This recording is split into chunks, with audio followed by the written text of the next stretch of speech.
Hi, this is Ryan Binkley. Welcome to The Way to Freedom. I'm here today with former Vice Admiral Moore, Charles Moore, who spent 36 years in the Fifth Fleet, or the Navy, I should say, Fifth Fleet, and spent time in the Pentagon as well. Thank you for being with us. Great pleasure to be with you today, Ryan. It's a great honor. Well, we're in a time right now.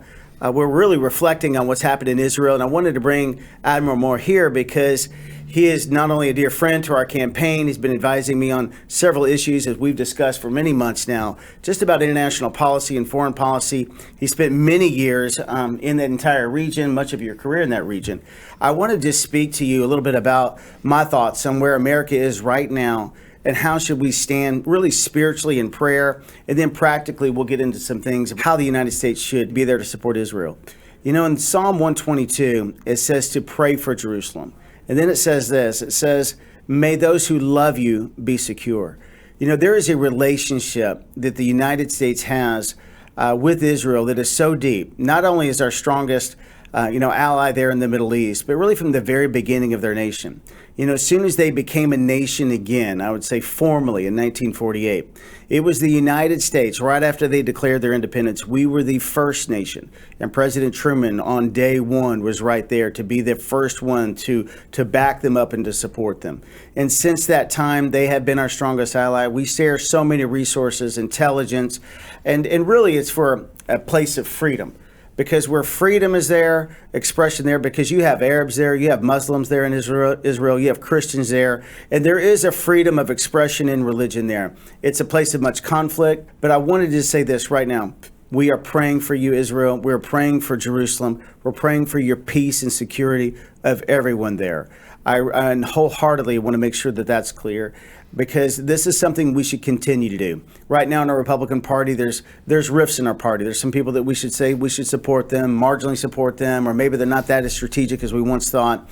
I just want you to know from my perspective, Israel is a partner, they're an ally, they're somebody we should continue to support, we must support spiritually as well as practically.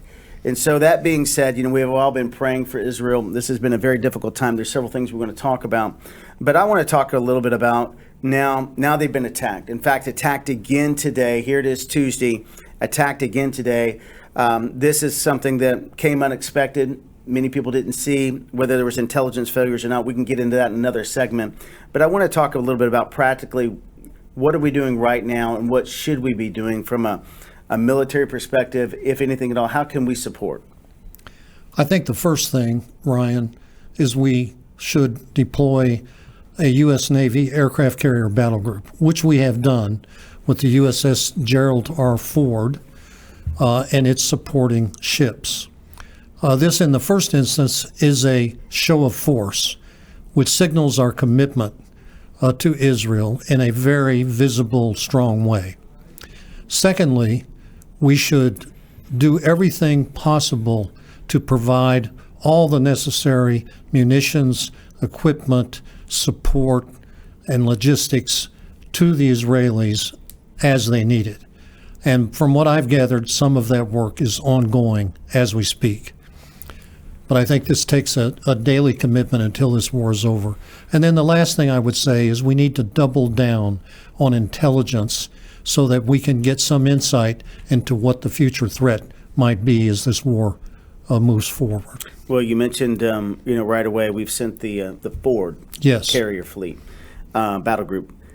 That is a significant show of force right there. Tell me just a little bit about what's on that carrier.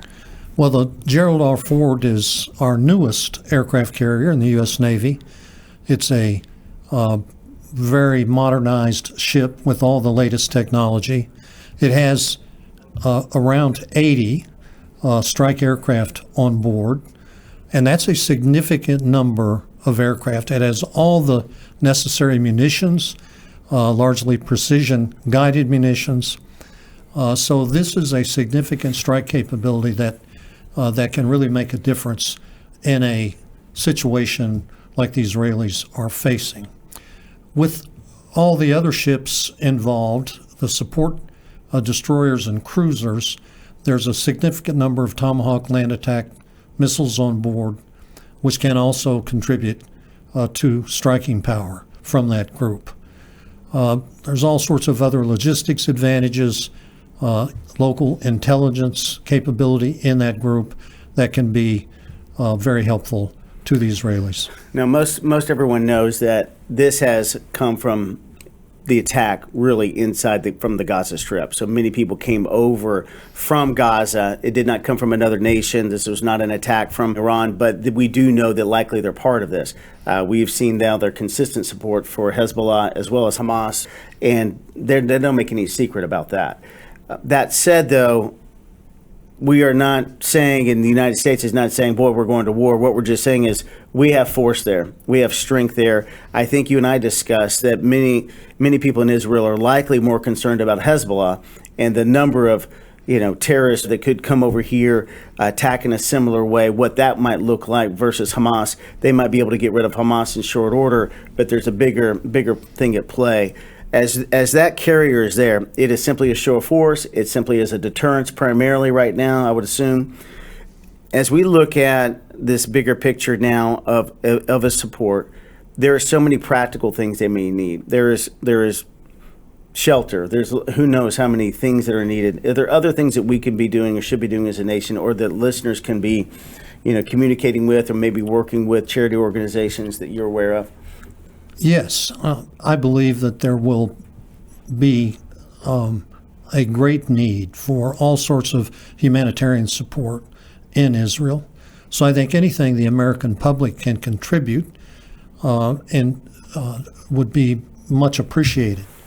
I think in the United States we should see this for what it truly is. This is a major attack. We haven't seen something like this frankly, since 9/11, where here in the States we lost over 3,000 Americans in a terrorist attack.